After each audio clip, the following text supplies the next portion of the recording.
बार पूछता हूं तमाम मुल्क के मुसलमानों को कि हम कौन सा इस्लाम चाहते हैं, कौन सा इस्लाम चाहते हैं हम? अल्लाहु अकबर।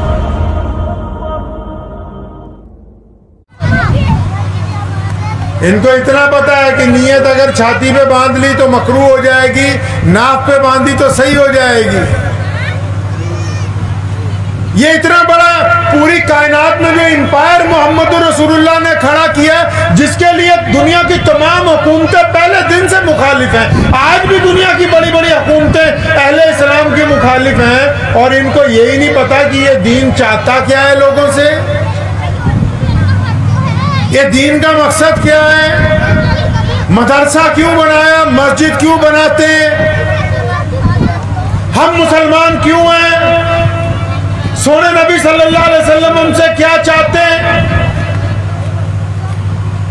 इन बातों की तरफ तो वो लोग तवज्जो देंगे जिनको इस्लाम से मोहब्बत हो। अब तो हमारी चौधराहटें आ गई, हमारी पंचायतें आ गई, बीच में हमारी कमेटियां आ गई जो ये तय करेंगी कि मस्जिद कैसे चलेगी। ये तो पूछा ही नहीं कि मोहम्मद रसूलुल्लाह सल्लल्लाहु अलैहि वसल्लम मस्जिद कैसे चलाते हैं।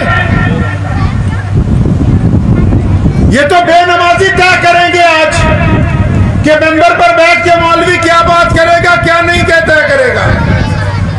ये सरमायादार बताएंगे जिन्होंने चंदा देना है कि तुम कौन सी गुफ्तगू कौम के साथ करोगे, कौन सी नहीं करोगे। मुझे याद है अच्छी तरह, आजकल जनाब अब्दुल वाहिद साहब पंजाब वक्फ बोर्ड के मेंबर हैं। आज से 10-15 साल पहले एक दफ़ा मुझे मजहबी उमूर कमेटी मिली तो मैंने मेंबरान को कहा कि यार मौलवी की तनख्वाह भी 25,000 कर दी है। तो जितने थे सारे मुखालिफ हो गए। मुझे कहने लगे यार ये मौलवियों के पास तो बड़ा पैसा आता है तावीज़ गंडे का, इनको तनख्वाह देने की जरूरत नहीं है। तो मैंने उस गुफ्तगू को बदला। वहाँ मीटिंग में नवाबजादे भी थे, मैंने उनको कहा इसको बात को छोड़ दो, चलो ये तो मसला खत्म हो गया। जूती आपने माशाल्लाह बहुत अच्छी पहनी है, ये जूती कितने की होगी? कहने लगे एडिडास कंपनी की है, 22,000 रुपए की लेके आया हूँ। तो मैंने कहा इस कौम को मौलवियों की जरूरत नहीं, जूतियों की जरूरत है। इन्हें अच्छे जूते चाहिए,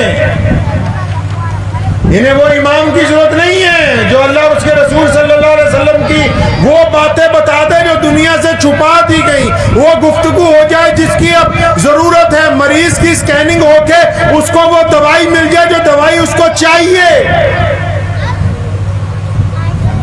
अजीब माजरा है इस वक्त हमारे यहाँ, हमारे माशरे में अजीब माजरा है। मरीज के पेट में दर्द है और हकीम कहता है कि नहीं तुझे बुखार की दवाई खिलानी है।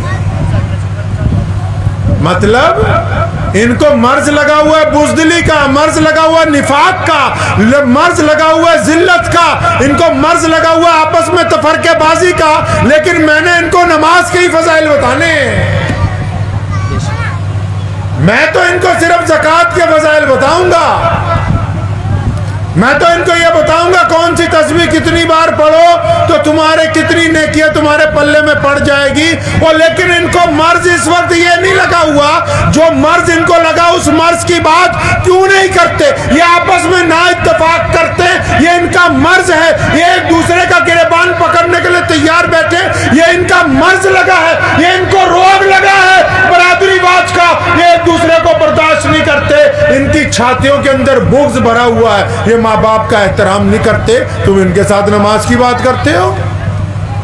नारे तकबीर, नारे तकबीर, शाही इमाम पंजाब, शाही इमाम पंजाब। और अगर कोई करने लग पड़ेगा बात तो जितने बददीन कमेटियों के चौधरी बना रखे हैं, जिनका बेटा ना फजर की नमाज पढ़ता हो ना खुद पढ़ते हो, वो आएंगे भाग्या जी मौलवी साहब तुम्हें नहीं रख रहे, अब दूसरा चाहिए हमें। जिन्होंने शादियों में ढोल बजाने हो उनको निकाह पढ़वाने के लिए अच्छा मौलवी चाहिए। इन्होंने अपनी हालत ऐसी कर ली। वो एक बादशाह था ना, उसको बड़ा शौक था कि मेरे लोग इनके अंदर बड़ी जागरूक होने चाहिए, ये मुझे आके कहा करें कि ऐसी सड़कें बनाओ, ऐसे अस्पताल बनाओ। तो उसने अपने वजीर को पूछा ये कुछ कहते नहीं? कहते नहीं जी, ये तो चुपचाप गांव वाले सुबह को खेत चले जाते हैं और काम करके शाम को आ जाते हैं। इन्होंने तो कभी कोई नारा नहीं लगाया। कहता अच्छा वो जो दरिया का पुल है ना उसके ऊपर सिपाही लगा दो, टैक्स लगा दो, फिर शायद इनको तकलीफ होगी। उन्होंने पुल के ऊपर सिपाही लगा के टैक्स लगा दिया, तो फिर उसने 2 महीने देखा कोई भी नहीं आया एहतजाज करने के लिए। क्या इनको वो भी मंजूर है? तो बड़ी हैरानी हुई। वजीर कहता है ऐसा करते हैं जी, 1 दिनार के साथ 1 जूती भी लगा देते हैं कि 1 दिनार भी लेना है, 1 जूती भी मारनी है। तो उसने कर दिया 1 दिनार के साथ 1 जूती। अब अचानक 10-15 दिन बाद बादशाह को कुछ आवाजें आई बाहर से। उसने वजीर से पूछा, कहता जनाब हजारों लोग महल के बाहर इकट्ठे हो गए। कहता हाँ अब ये मेरी जनता जाग गई है। तो जब बादशाह उनके पास पहुंचा, पूछा हाँ भाई। उसने सोचा ये टैक्स की माफी की बात करेंगे, ये कहेंगे मुझे जूतियां क्यों मार रहे हो। तो वो बादशाह को सारे लोग कहने लगे, उनके जो मोहल्लों के चौधरी थे, जो बड़े बड़े जिम्मेदार बने हुए थे, जो अपने आप को कहते थे हम इनके ठेकेदार हैं, जिनकी दाढ़ियां लंबी लंबी थी, जिन्होंने बढ़िया अमामे बांध रखे थे, कि जनाब हम तो आपसे ये गुजारिश करने आए, वो जो टैक्स लेता है ना और जूती मारता है, हमें बहुत ज्यादा वक्त लग जाता है, आप जूती मारने वालों की तादाद बढ़ा दो ताकि हम जल्दी खा के आगे निकल जाए। इनकी तादाद बढ़ा दो। अभी मेरे पास गुजरात से मेहमान आए, मैंने उन्हें पूछा कि मियां साहब नमाज पढ़ रहे हो 70 साल से, क्यों नमाज पढ़ते हो ये बताओ तो सही। नमाज है किस शय का नाम, और ये पढ़ी क्यों जाती है, और ये फर्ज क्यों की गई, और कुरान में इसके लिए क्या कहा गया। तो मुझे कहने लगे, थे वो भी आलिम, कहने लगे उस्मान भाई ये नमाज फर्ज है। मैंने कहा फर्ज तो है, लेकिन क्यों फर्ज है? कि रसूलुल्लाह के ऊपर नाजिल की गई, अल्लाह के नबी को तोहफे में दी गई। मैं मान लिया फर्ज भी है, तोहफे के अंदर भी मिली है, लेकिन इसकी वजह क्या है? अच्छा वजह तो उसको पता होगी ना जो कुरान पढ़ता हो, है जी, कि वजह सबको पता है। वजह उनको पता है जो कुरान पढ़ते हो। और हमारी कौम के चौधरियों ने, बदबख्तों ने पहला काम यह किया कि मुसलमानों को कहा कि तुम कुरान नहीं पढ़ सकते, तुम इसका तर्जुमा पढ़ोगे तो तुम्हारी अकल में पल्ले नहीं पड़ना, तुम इसकी तफसीर पढ़ने का काबिल नहीं हो। पहले अगर कोई किताब बंद करके रखनी है तो कुरान शरीफ रख दो, हम ही तुम्हें बता देंगे 2-4 जरूरी बातें। अरे बेवकूफ आदमी, दुनिया में सबसे अच्छा कलाम कौन कर सकता है? वो अल्लाह है। और अल्लाह किसके जरिए गुफ्तगू करते हैं? अपने कुरान के जरिए गुफ्तगू करते हैं। और तुमने कुरान रख लिया मुर्दे बख्शवाने के लिए। कुरान किसके लिए जी? अब कि अब चौधरी मर जाए भज्जे ही आन के मौलवी को, मौलवी साहब अब्बा जी का इंतकाल हो गया, कुरान पढ़ दियो जी। मैं अक्सर कहना उन्हें, मैं क्या जिन्ने मर्जी न्याणे साढ़े ले जाओ, अब पूछ लो। कुछ लोग मजाक समझणगे, अद्धे के न्याणे 5-5 वर्गे नाल ही सीधे पलटी दे।